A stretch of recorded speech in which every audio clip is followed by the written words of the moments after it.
Hey, what's up, you guys? If you're new here, my name is Haley. I am a 23-year-old grad student, and today I'm going to be talking about my college experience. Before we start this video, I just wanted to say that I did not want to go to college. Not because I had better things to do with my life or because I didn't like school. I actually really only liked school. I didn't want to go to college because I was scared. I was scared of living away from my parents for the first time. I was scared of having to share a room with a stranger. I was scared of parties. I was scared of cockroaches. I was scared of elevators. I was scared of But at the same time, I really wanted to go to school because school was kind of the only thing that I was good at. I applied to a bunch of Ivy League schools, didn't actually get into any of them, but I got into a lot of other prestigious schools in the Northeast. I'm from South Florida. I've lived there my whole life. I thought at the time that I had to go to the best school that I got into, so I packed my bags and got ready to go off to some small liberal arts women's only college. Now, that would have been a much better fit, just personality-wise, but right before I left, I decided I couldn't do it. I wanted to stay in Florida, so I ended up going to an enormous party school. Now, being a teenager who was terrified of sororities and fraternities, had never touched alcohol in her life, and didn't really know what a quarterback was, I was not so excited to go to this school. So if you're in a similar situation, you're worried about going to college, here is my advice to you. Some of this is just going to be general advice, but I'm also going to focus on how an introvert like me survived going to a rah-rah party school. So the first thing I realized upon coming to college is that you don't have to drink or do drugs to have friends. But, and this is a big but, you can't be a narc about it. So in high school, I didn't associate with anyone who drank to the best of my ability, which was really hard because there were only 32 people in my class and there wasn't much to do in my town except for drink. So when I got to college, I decided to live on a substance-free floor of the freshman dorms. Now, substance-free was completely a lie. Before classes even started, a girl went to the hospital for alcohol poisoning for the second time. The most important thing that I learned is I could be friends with those kids who were not straight edge. As much as I tried to sequester myself away from them by living on a substance-free floor, I obviously still encountered them on a daily basis. Now, as long as these people aren't pressuring you to do something you don't want to do, there's no reason why you can't hang out with them. Sure, it can be annoying to hang out with drunk people but there are plenty of other activities to do with someone who may like to drink on occasion where you're not gonna feel completely left out or pressured to drink. Joining clubs is a great way to find friends like that, for example. That being said, don't feel tied to the same group of friends or the same activities that you've been doing since freshman year. That was definitely a mistake that I made. I did pretty much nothing for the first 2 years, and then I found myself out of a relationship, very bored and very lonely. So during my junior year, I joined like 7 clubs and ended up sticking with a few of them. There's no reason not to just put yourself out there. In the same vein, when you finally get to college, don't let any high school relationships or high school friendships ruin your ability to meet new people, do new activities, and make new friends when you're in college. By no means am I saying you have to ditch everyone that you knew in high school. I'm just saying don't let going home on the weekend or FaceTiming your boyfriend every night prevent you from doing activities with new people. It is definitely a difficult balance to maintain those relationships with people from home as well as make new ones in college, and I'm probably not the best person to give you advice on that, considering that I ended a very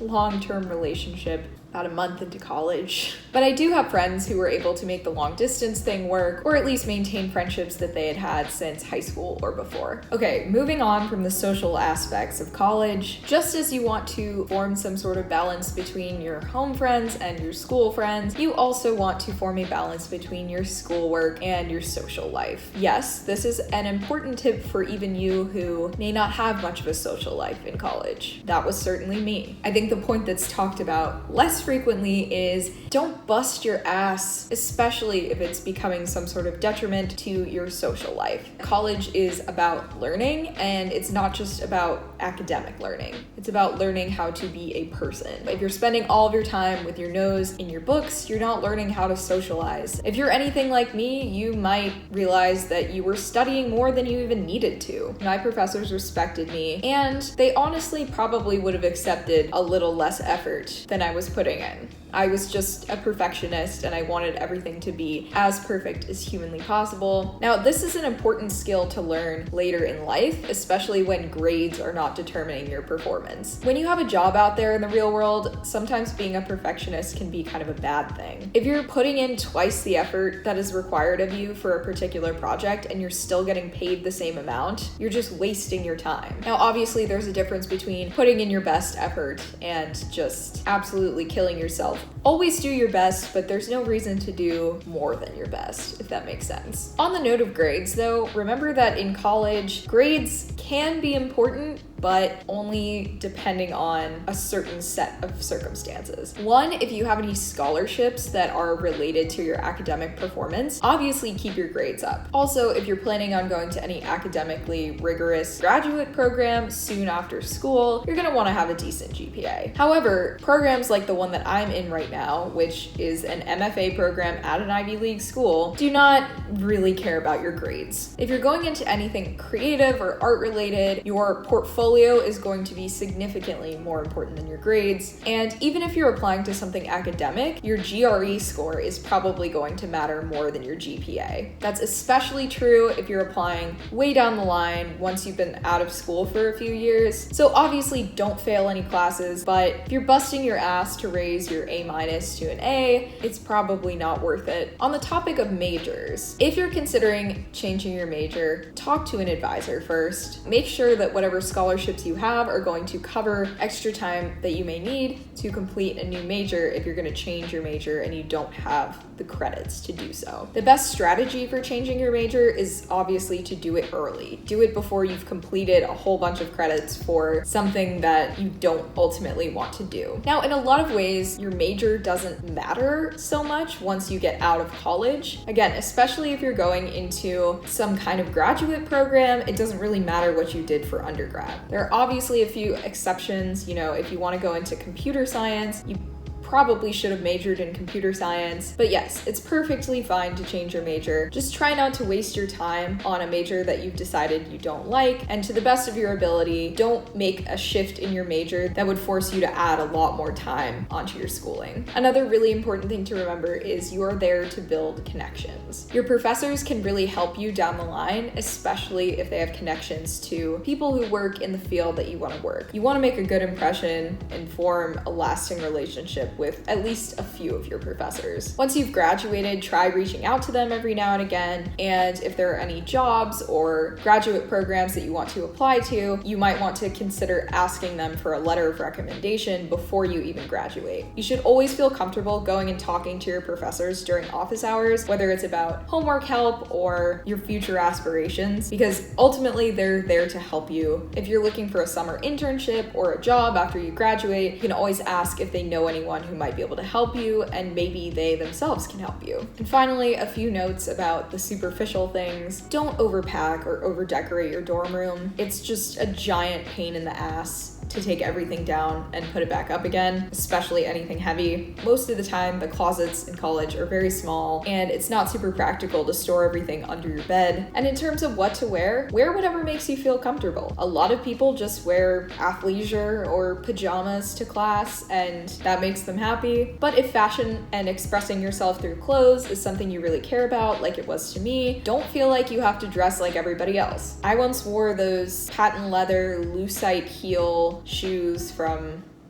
God knows where to class. like on a regular basis. No one made fun of me. You can be the person you want to be. College is all about figuring out who that is. Try out as many clubs as you can, make as many new friends as you can, and experiment with your style as much as you can. You can obviously do that at any time in your life, but there's really no better time to try out new things than in college. And that can be really hard to accept for a person like you or me who is very introverted, sometimes stuck in their ways, sometimes has a giant stick up their ass. You may realize that trying new things is a lot better than it sounds. The last thing I'll say is college may not be the best time of your life, and that's okay. I think part of why I dreaded going to college so much was because all the adults around me were telling me that it was going to be the best time of my life. There was so much pressure on me to feel like I had to be having fun. But obviously it's impossible to have fun if you can't stop thinking about how much fun you're supposed to be having. In all honesty, now that I'm living in New York, going to grad school with a much more flexible schedule, living with my boyfriend, I am a lot happier than I was in college. But I think if I had taken some of my own advice when I was younger and branched out a little bit more, I might have had a better time. But the point is, if you're not having the best time of your life, it's okay. The college mentality is not for everybody. I don't want to call myself wise beyond my years or anything like that, because I actually think it was my immaturity that kept me from being wild and partying like everybody else around me. I was honestly just terrified of all of that. Once I turned 21, especially after I graduated, I